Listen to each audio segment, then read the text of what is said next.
अब चालू रख ले। दोनों हाथों को कमर के पीछे जमीन पर रखें, शरीर को ढीला छोड़ें। यह विश्राम आसन की स्थिति है। फिर दोनों पैरों को सामने की ओर सीधा फैला कर है रखें। दोनों हथेलियों को नितंब के पास रखें। हथेलियां जमीन पर होनी चाहिए। यह स्थिति दंडासन कहलाती है। अब दोनों पैरों को तलवों को पास पास लाएं। आप देखते रहिए, दोनों पैरों के तलवों को पास पास लाना है, जिसको कि हम बटरफ्लाई भी कह सकते हैं। और श्वास बाहर छोड़ते हुए पैरों की अंगुलियों को हाथों से पकड़कर ढक्कन देना है। श्वास बाहर छोड़ते हुए पैरों की अंगुलियों को ढकने के पश्चात श्वास भरते हुए एड़ियों को मूलाधार क्षेत्र से जितना नजदीक हो सके ले आवे। यदि आपकी जंघाएं जमीन से नहीं लगी हुई है तो सहारे के लिए घुटनों के नीचे एक मुलायम तकिया भी रख सकते हैं। ये नियमित करने के लिए है। 10 से 30 सेकंड तक रुकना है और फिर सामान्य स्थिति में श्वास लेते रहें। यह शरीर को दृढ़ता प्रदान करता है, मस्तिष्क को स्थिरता प्रदान करता है। अब हम वज्रासन की तरफ जाते हैं, जैसा कि मंच पर क्रिया हो रही है। यह आसन भोजन के बाद में किया जाने योग्य है। अभ्यास विधि आप देखते रहिए।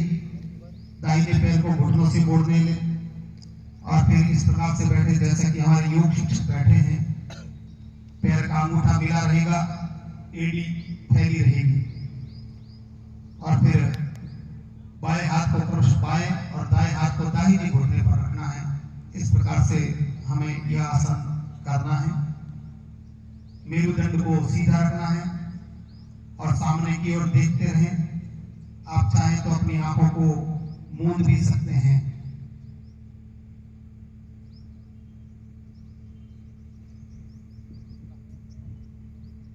विश्राम की स्थिति में भोजन के पश्चात यह आसन किया जाता है, जिससे कि हमारी पाचन क्षमता मजबूत बने, हाजमा अच्छा रहता है।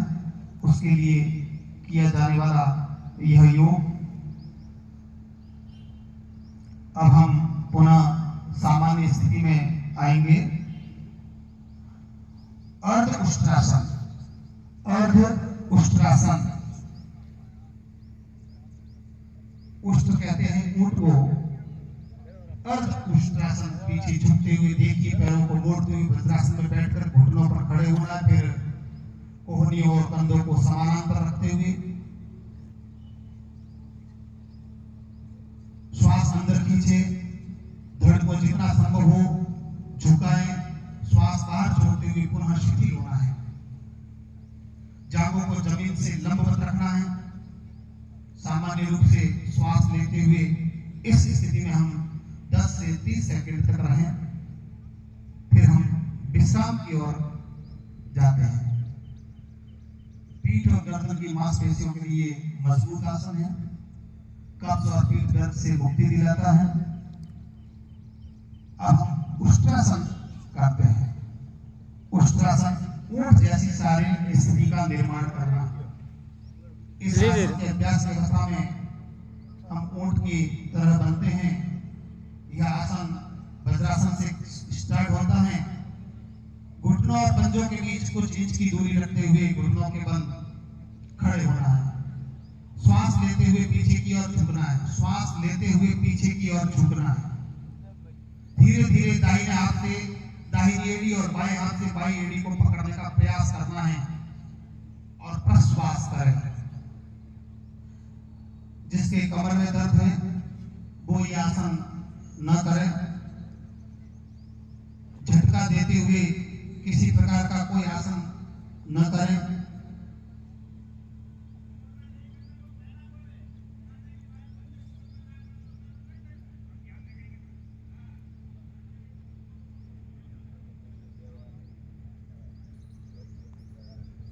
अब हम शशकासन की ओर जाते हैं।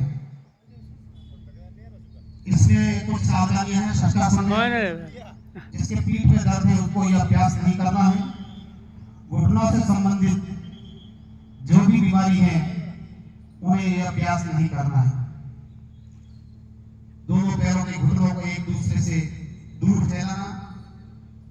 इस प्रकार बैठे कि पैरों के अंगूठे एक दूसरे से मिले हों। दोनों हथेलियों को घुटनों के बीच जमीन पर रखें। श्वास लेते हुए हाथों को ऊपर की ओर ले जाते हुए श्वास छोड़ते हुए आगे की ओर झुकना है। आगे की ओर झुकते हुए ठुड्डी को जमीन पर रखना है। अपनी ठुड्डी को जमीन पर रखना है और दोनों भुजाओं को समानांतर कर रखें। दोनों भुजाओं को समानांतर रखें। सामने की ओर देखना है और इस स्थिति में कुछ समय बने रहना है। श्वास को अंदर खींचते हुए ऊपर की ओर आ जाएं। श्वास को छोड़ते हुए हाथों को नीचे लाएं। इस प्रकार वज्रासन छोड़कर पुनः दंडासन में आ जाएं। अब हम उत्तान मंडूकासन, जिस प्रकार से एक मेंढक ऊर्ध्व दिशा में गमन करता है, जिसके घुटनों और पैरों में दर्द हैं, उन्हें इस आसन से परहेज करना चाहिए। अंगूठों को सटाते हुए दोनों घुटनों को जितना अधिक हो फैलाएं। अपने दाएं हाथ को उठाएं, कोहनी से मोड़ते हुए पीछे ले जाएं। बाएं कंधे से नीचे की ओर ले जाएं। बाएं हाथ का उपयोग करते हुए हथेली को ऊपर से जाकर दाएं कंधे को नीचे की ओर रखें। इस प्रकार से जैसा कि मंच पर हो रहा है, आप देखते हुए भी अपनी क्रिया कर सकेंगे।